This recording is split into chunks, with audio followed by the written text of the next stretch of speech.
ప్రధానంగా ఈ 2024లో చాలా ఘోరమైన హత్యలు చూస్తున్నాం.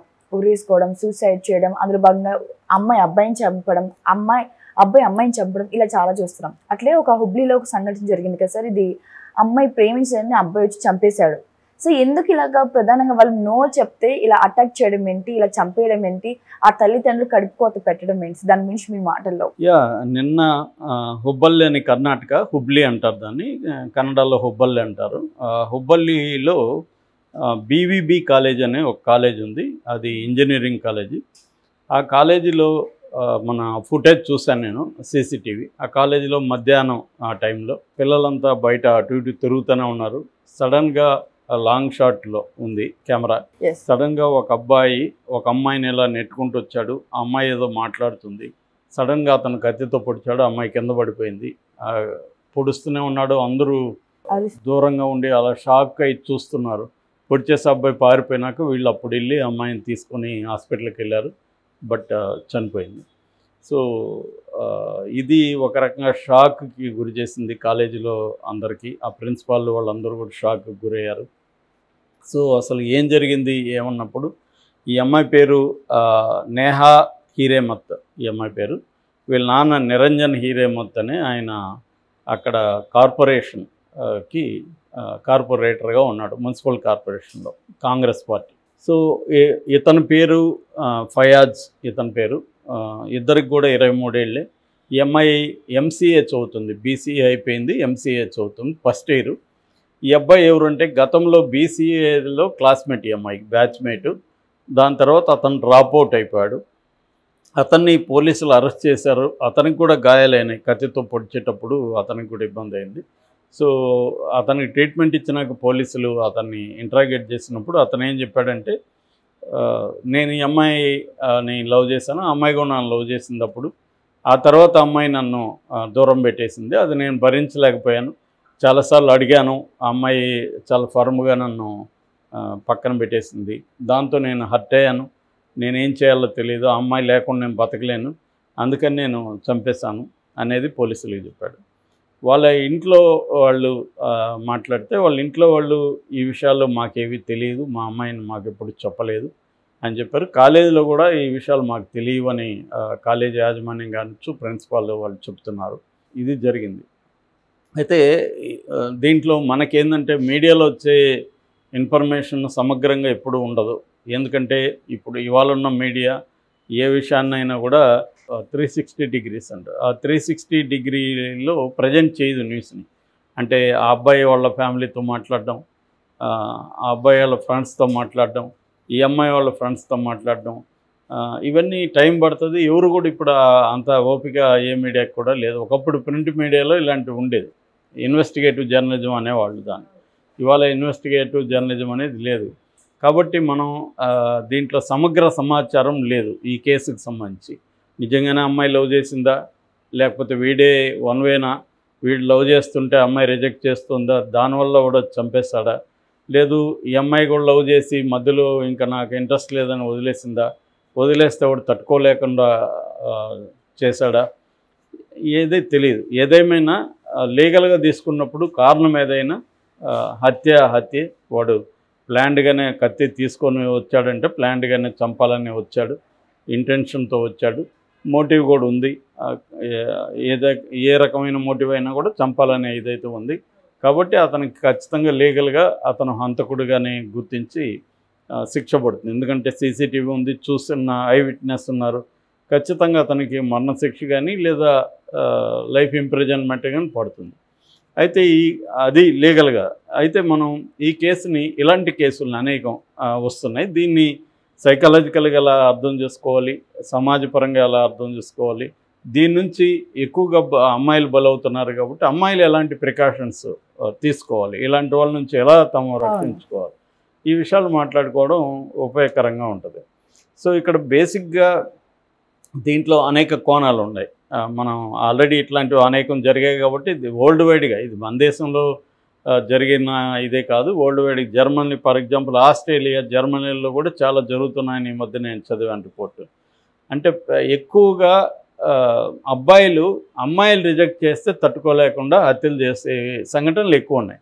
అమ్మాయిలేమో తమ అఫైర్కి అడ్డొస్తున్నాడని లవర్ను చంపేయడము, భర్తను చంపేయడం అనేది ఎక్కువ ఉంది. అంటే ఒక లవర్ ఉంటాడు, ఒక బాయ్ ఫ్రెండ్ ఉంటాడు, అమ్మాయి ఇంకొక బాయ్ ఫ్రెండ్ నచ్చుతాడు, ఈ బాయ్ ఫ్రెండ్ ఏమో అడ్డుగా ఉన్నాడు, సో వీడిని తొలగిస్తే హ్యాపీగా ఉండొచ్చు. లేదా హస్బెండ్ ఉన్నాడు, ఆమెకి వేరే అఫైర్ ఉంది, వీడిని లేపేస్తే మనం హ్యాపీగా ఉండొచ్చు.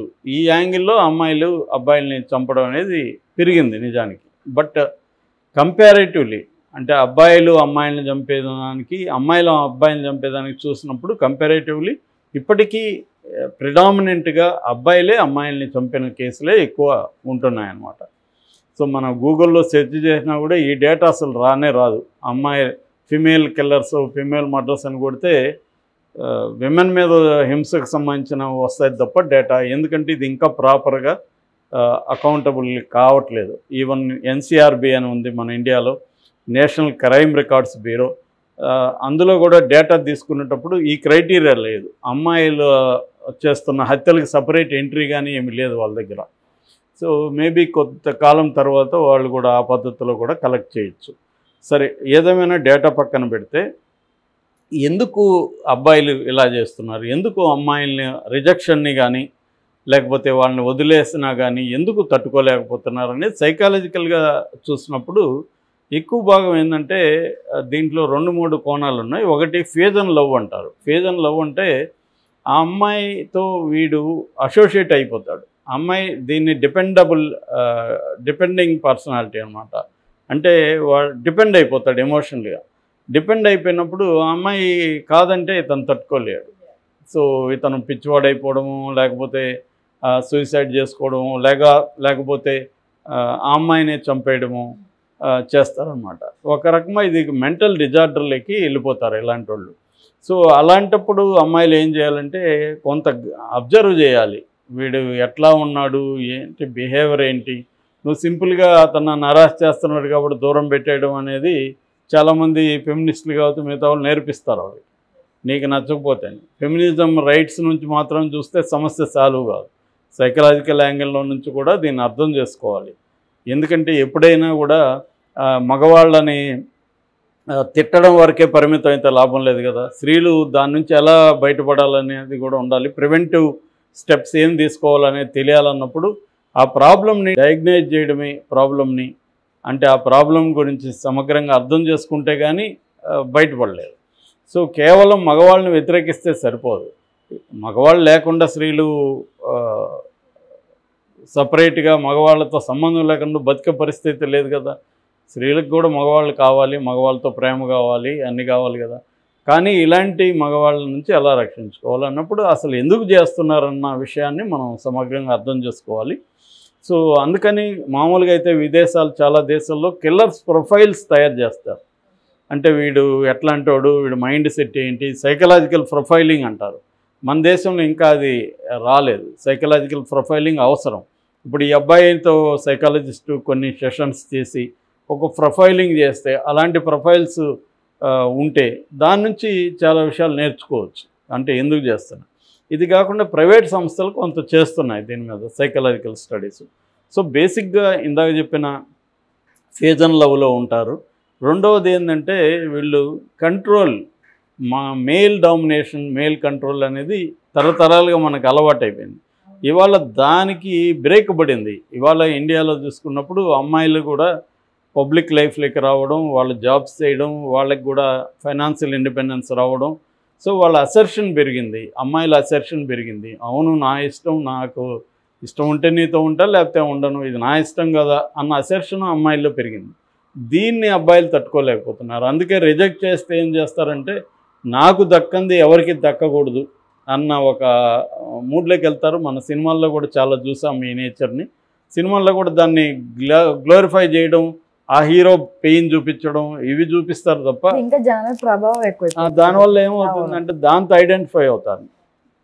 అంటే ఉమెన్ యాంగిల్ నుంచి సినిమా తీయకుండా వాడి యాంగిల్ నుంచి తీసి దాన్ని సపోర్ట్ చేసే విధంగా చేయడం అనేది కూడా ఐడెంటిఫై అవుతారనమాట.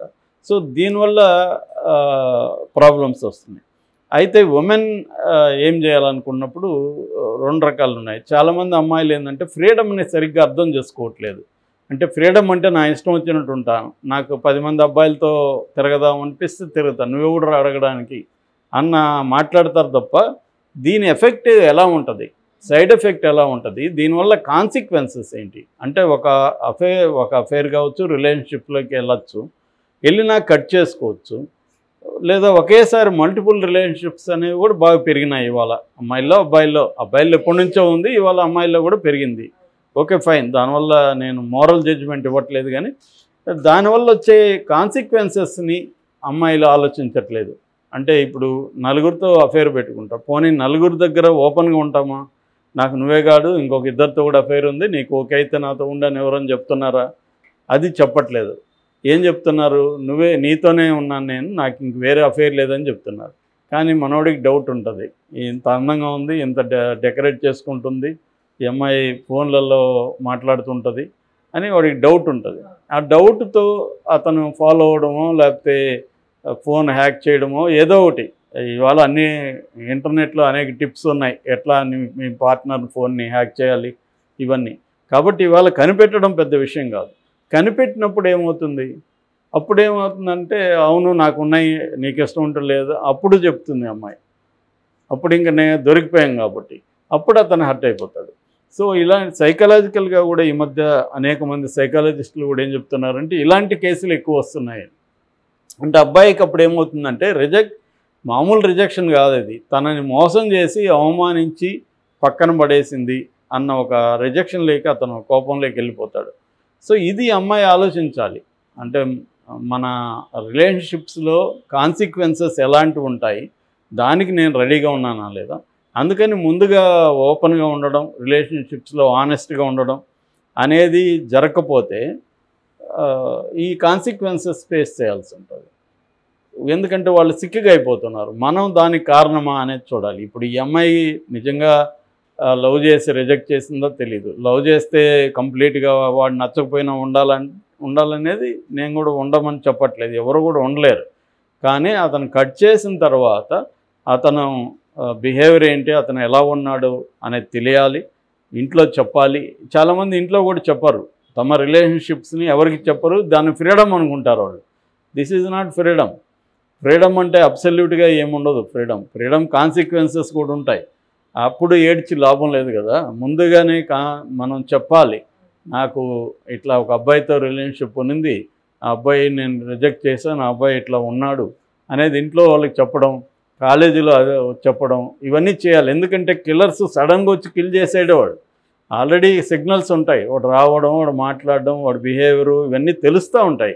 నెగ్లెక్ట్ చేస్తాం మనం, వాడిని కేర్ చేయం, వాడేం పిక్కుంటాడులే అన్న ఒక యాటిట్యూడ్ అమ్మాయిలకి ఉంటుంది.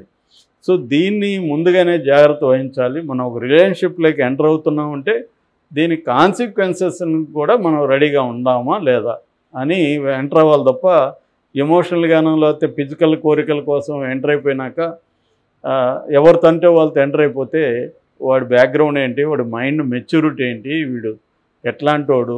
చాలా మెచ్యూరిటీ ఉన్నవాళ్ళు కూడా నేను చూస్తాను ఈ విషయంలో చాలా ఘోరంగా ప్రవర్తిస్తారు. అంటే నాలెడ్జ్ వేరు, ఎమోషనల్ బ్యాలెన్స్ వేరు, ఎమోషనల్గా వాడు ఇది వేరు. ఎందుకంటే వాడు ఒక హోప్లోకి వెళ్ళిపోయి, ఒక మైండ్ సెట్లోకి వెళ్ళిపోయి, ఒక ఫ్యూజన్ లవ్లోకి వెళ్ళిపోతాడు. నువ్వు లేకపోతే నేను బతకలేనన్న ఫ్యూజన్లోకి వెళ్ళిపోతాడు. ఈ అమ్మాయికి అదేముండదు, ఈ అమ్మాయి మామూలుగా ఉంటుంది. ఎమోషనల్ లెవెల్స్ వేరే ఉంటాయి ఇద్దరికి. సార్ అలాగా అన్నట్టుగా సార్ ఇలాగ ఎన్ని హత్యలు జరుగుతున్నాయి, ఒకటి కాదు కొన్ని కోట్ల మందిలో.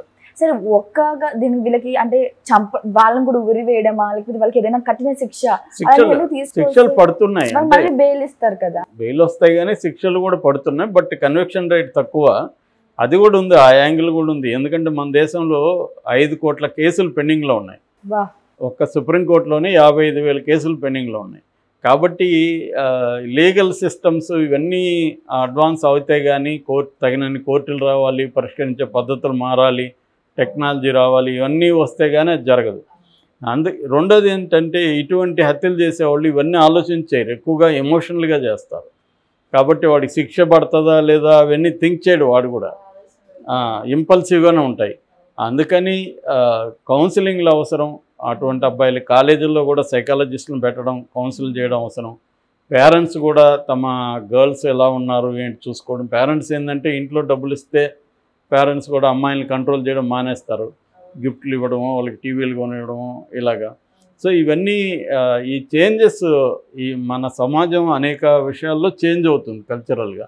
ఈ చేంజెస్ ఎలా ఉన్నాయి, దీనికి తగినట్టుగా ఒక రక్షణ వ్యవస్థ అనేది ఇంట్లో ఉండాలి, కాలేజీ లెవెల్లో ఉండాలి, ఆఫీసులో వర్క్ ప్లేస్లో ఉండాలి. ఇవి చూసుకోవాలి. అన్నిటికంటే ముఖ్యంగా రిలేషన్షిప్స్లో జాగ్రత్తగా ఉండడం, ఆనెస్ట్గా ఉండడం, ఓపెన్గా ఉండడం, కాన్సిక్వెన్సెస్కి ప్రిపేర్ అయి ఉండడం అనేది ఇంపార్టెంట్.